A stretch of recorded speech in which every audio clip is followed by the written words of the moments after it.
Hello and welcome to another Bearded Geek toy review. In today's episode, the future of law enforcement is here as we look at NECA's Ultimate Robocop. Stay tuned.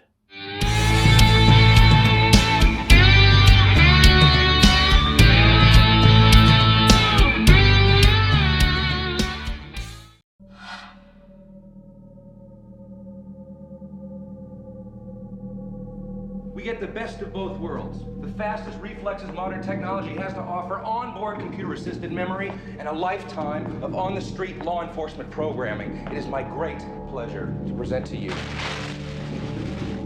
Robocop. Welcome back to the channel, and in today's video we're looking at the Ultimate Robocop, recently released by NECA, part of their Real Toys range, which is iconic figures in the 7-inch scale based on famous movies. And this one is obviously based on Paul Verhoeven's 1987 classic, which is probably one of the iconic sci-fi films of 1980s cinema. Probably up there with The Terminator, Aliens and Predator for those those iconic R-rated movie images and heroes and characters. And I'll do a comparison later on in the video of those actual NECA toys as well, because I've got those. I picked this up a couple of weeks ago at Liverpool Comic Con. Usually retails for around about £40 to £45. I managed to get the guy on the stall, and yes, I did double check that he was actually selling reputable official NECA products. It looks kosher to me anyway. I did get him to knock down the price a little bit, so I got it for around about, about 37 quid, I think. Which isn't too bad. Certainly cheaper than what it's currently out online anyway. So it has some brilliant packaging. It has this very nice metallic sheen to it, which is absolutely lovely. Nice image of the character on the side. Obviously we've got the movie poster image, that iconic image of Peter Weller in the Robocop suit coming out of the OCP Detroit police car. Another iconic image on the side of the figure itself, and there you go, there's some lovely images of the actual figure. At the top, Robocop, again that lovely metallic sheen, and then on the bottom the usual details: who's developed it, who sculpted it, the NECA staff members, and it's obviously copyright MGM, and the usual barcode information and stuff. So the inner packaging again is held down by a little Velcro little button, and a wonderful image there of the actual figure itself. Again, lovely shiny kind of like metallic embossed photo there, and then the actual figure itself, which looks really cool and does come with the usual amount of accessories that you get with NECA products. So without further ado, let's crack this open. So just a couple of things before we get to the figure. The inside packaging is a lovely kind of like street diorama there, which, if you wanted to, you could use for display. It does pop out a little bit further. So that's always a nice thing, that they can include that in the inner packaging. And we actually have some instructions, because there is a special feature with this figure, which we'll cover obviously a little closer, but you can actually put his gun in his thigh holster as he does in the movie. So I'm looking forward to examining that special feature of the figure. So here's the figure in the packaging, and the first thing that absolutely strikes me is the lovely metallic sheen, very movie accurate. Just look at that, obviously, and the different kind of colours you get from it. It's very, very accurate to how the suit looks in the movie, because it does give that kind of multicoloured metallic sheen that they've kind of like applied to it. And depending on how it's filmed in the original movie, which is absolutely one of my favourites from the 80s, You know, it's ultra violent. You know, as a probably a teenager, absolutely loved that film. It's one of the very first I actually bought on video with my own, like, you know, kind of like pocket money. You know, even though it was an 18 rated, the shop still sold it to me. But yeah, it soon became one of my very favourite movies from the 80s. But yeah, completely different to how it appeared in the sequels, where, especially Robocop 2, where they gave him a more blue metallic sheen, which looked a little bit cheaper, to be quite honest. But now, no broken parts of the figure for this one, unlike the War Duke figure, which when I did the review of that Dungeons and Dragons figure, you know, we did have a broken part, which was easily fixed with super glue. However, popping out the accessories, obviously you've got the assault rifle here, and now this kind of stand, which folds like up like that. One of these just popped off straight away, which hopefully you can see. But it does look like it clips back on, so it's not as if it's broken. But it just looks like that is extremely fragile. So when you're moving those down into that position, and again, it's just popped off again there. So I'm going to have to click it into place like that.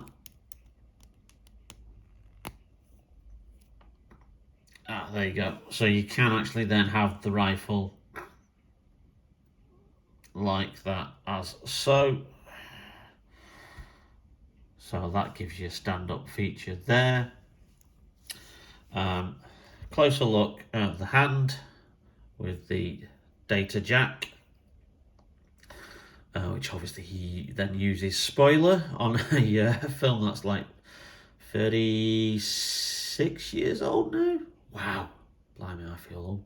Where he uses that on Clarence Boddicker, who's the brilliant villain, or one of the villains of the film, played by Kurtwood Smith. And that looks, yeah, that's actually quite sharp there. So that's a good thing. We'll swap his hand out at some point.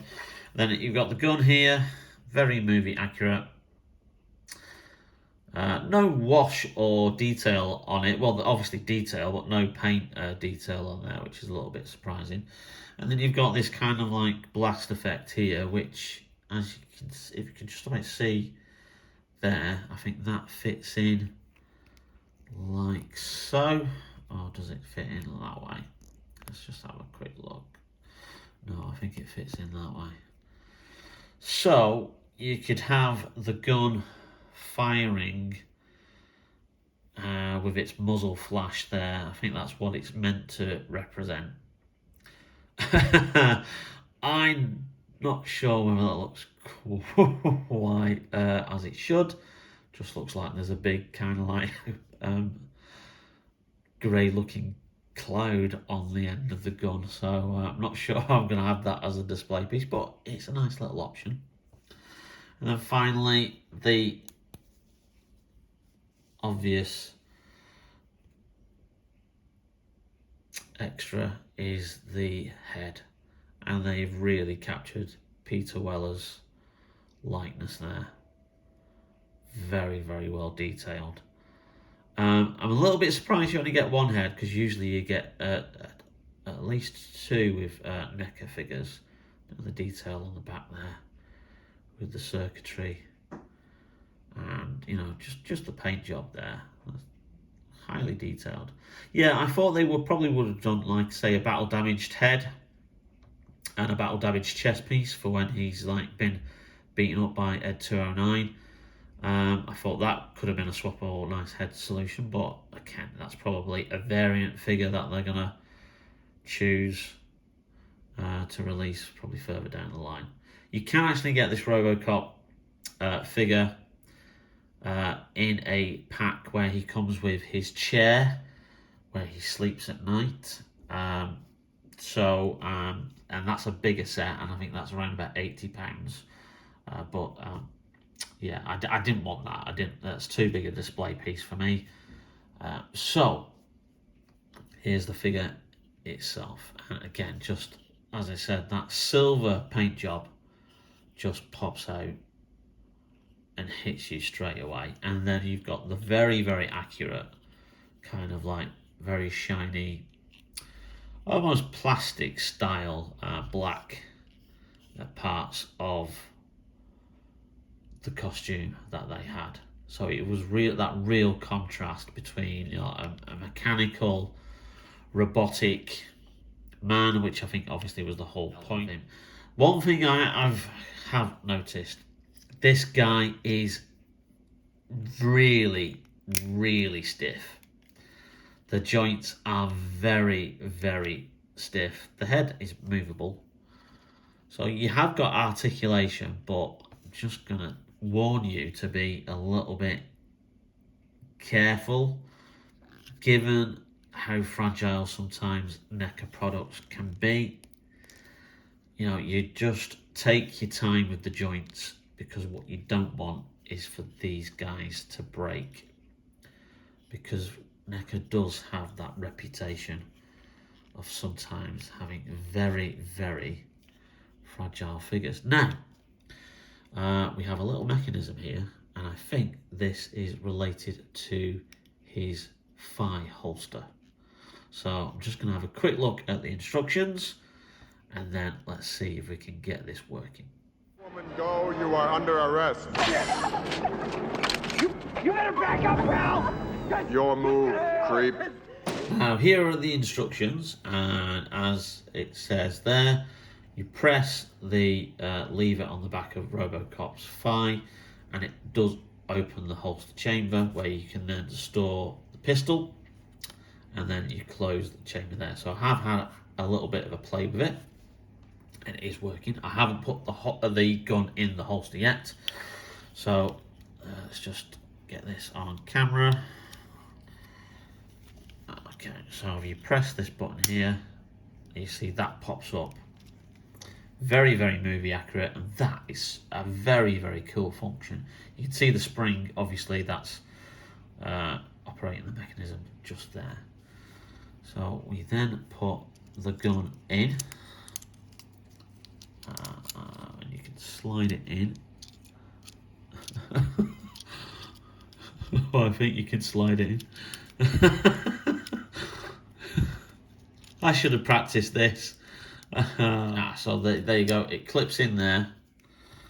So yeah, I'm gonna.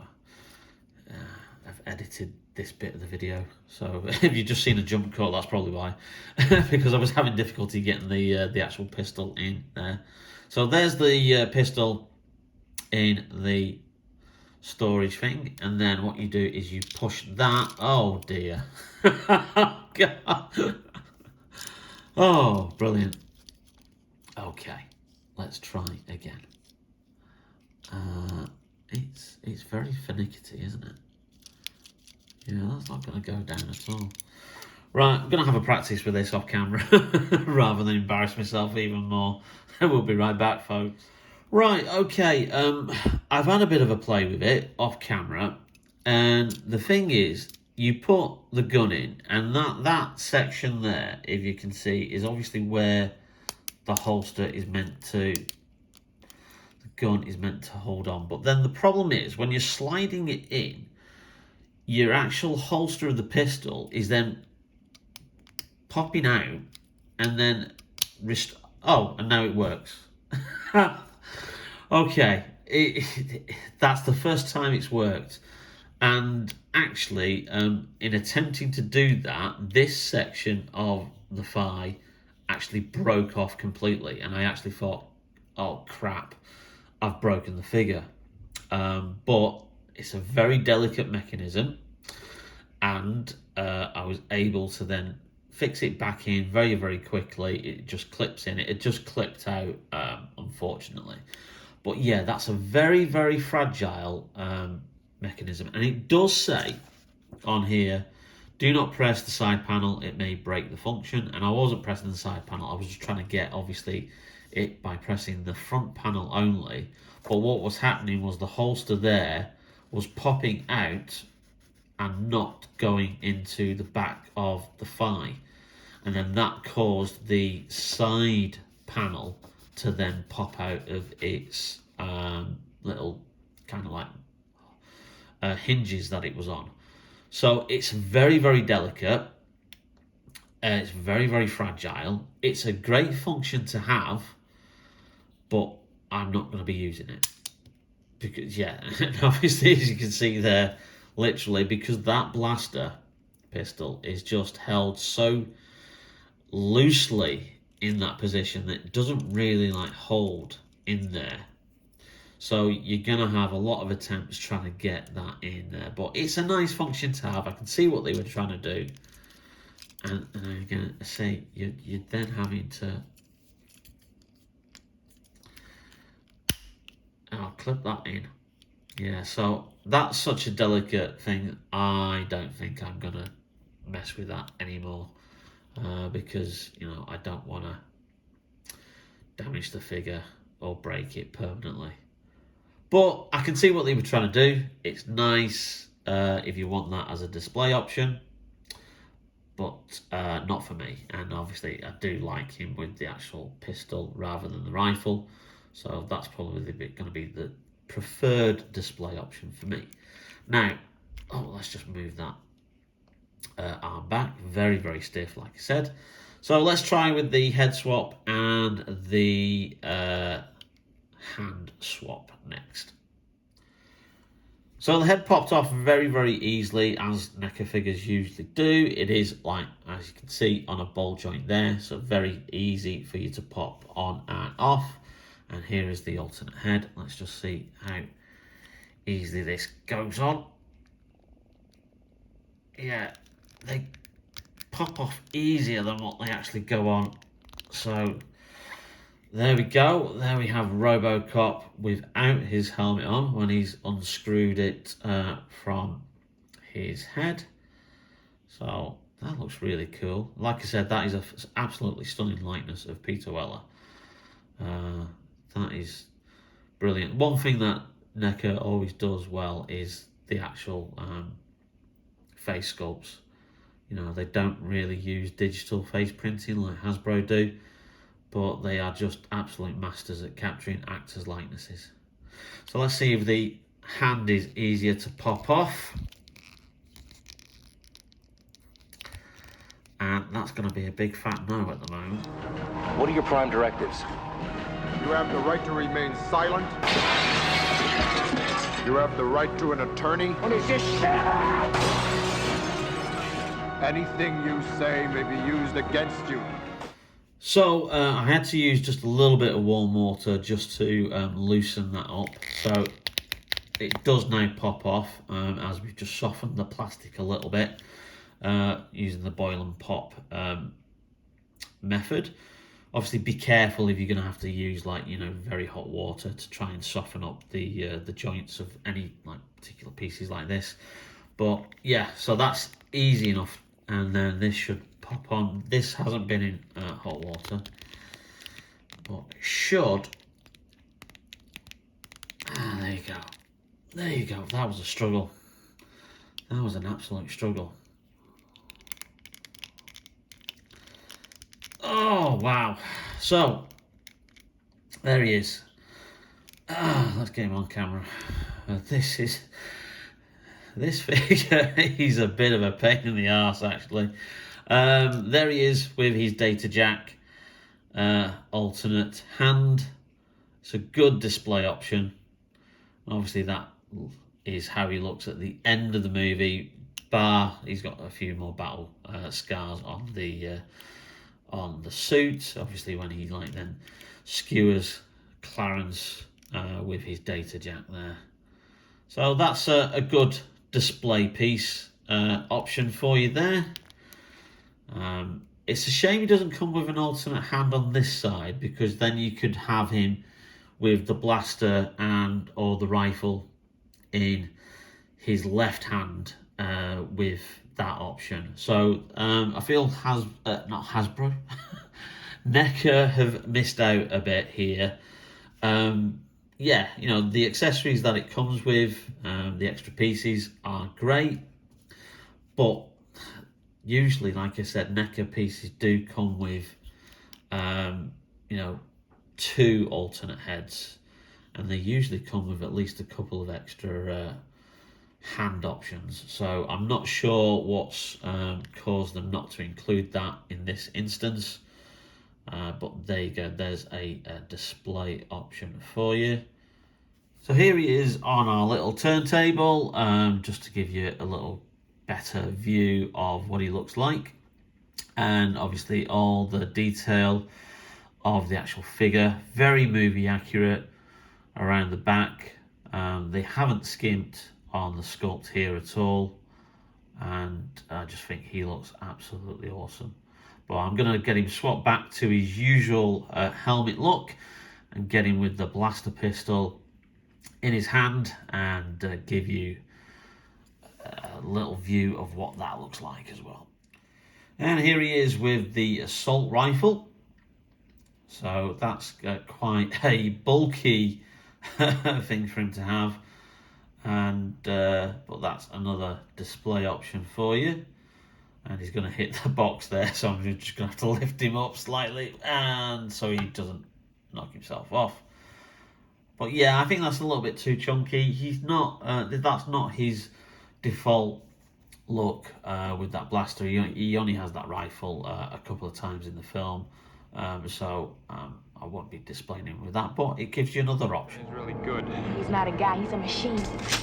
And here he is with the pistol and the muzzle flash. That effect has actually grown on me a little bit. I'm not a big fan of like blaster effects and that kind of thing.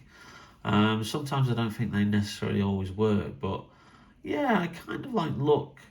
It does look okay. It does look like a big puff of like kind of like cloud. I think a bit of extra colour in there might have made it look a little bit better. But again, it's another option for you to display the figure. And then we can easily just pop the muzzle flash off. It just clips out of the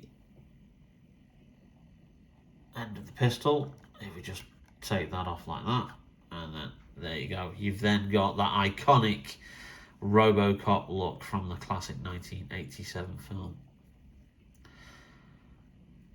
Directed by Paul Verhoeven, starring not Paul Weller, he's the singer, Peter Weller, starring Peter Weller. It's unfortunate the Robocop franchise kind of like went a little bit downhill. Robocop 2, yeah, a great story, but the execution of it was absolutely bloody atrocious. You know, it is bizarre that Robocop 2 was directed by Irving Kershner, who directed one of the best sequels of all time, The Empire Strikes Back. They are really just chalk and cheese of movies. Then Robocop 3, they went kiddie friendly, went to like a PG-13 rating, which didn't quite work. Then they did, obviously, there was a cartoon series in the late 80s. There was a Marvel comic book series. There was some mini TV movies, which actually are supposed to be quite good. And then there was a Robocop series itself, which apparently isn't as good. And then you've got the 2014 remake that was made, which is bloody awful. Doesn't recapture the magic of the 87 original at all. And then they were talking a couple of years back, I think just before COVID hit, of Peter Weller was interested in reprising the role and doing a kind of like 30 years after, you know, what happens when the man inside the Robocop suit is aging and getting old. And it was going to be written by the original screenwriters and creators of Robocop. And nothing's been heard of that since. And I don't know if it's still ever going to happen, which is a bit of a shame because I think that could really, really work. MGM has obviously been bought by Amazon. And they did announce apparently the other day that they're looking at rebooting all their properties. And Robocop was mentioned, so whether or not we're going to get a continuation, like another, you know, like official sequel to the original Robocop with the original writers and Peter Weller, or whether they're just going to fully reboot it, who knows. But in the meantime, we still have the original classic movie, and we have this figure from said movie, which is absolutely amazing. I really, really do love this.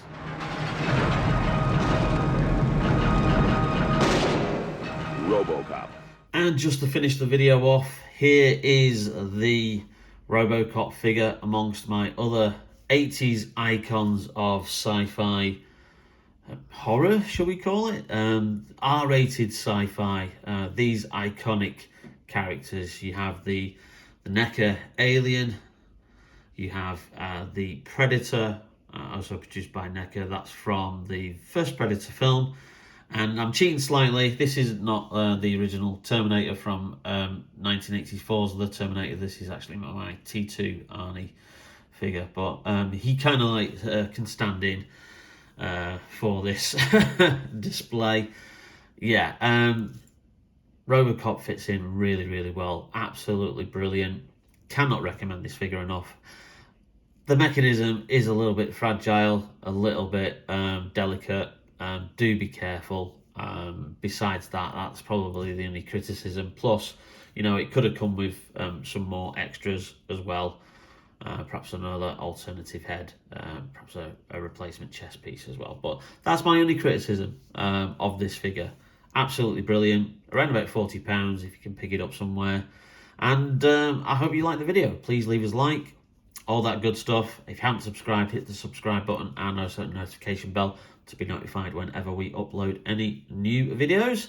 And in the meantime, stay safe, take care, and we will see you very, very soon on Bearded Geek Toy Reviews.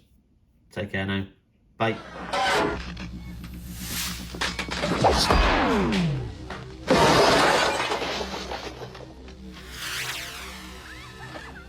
Thank you for your cooperation. Good night.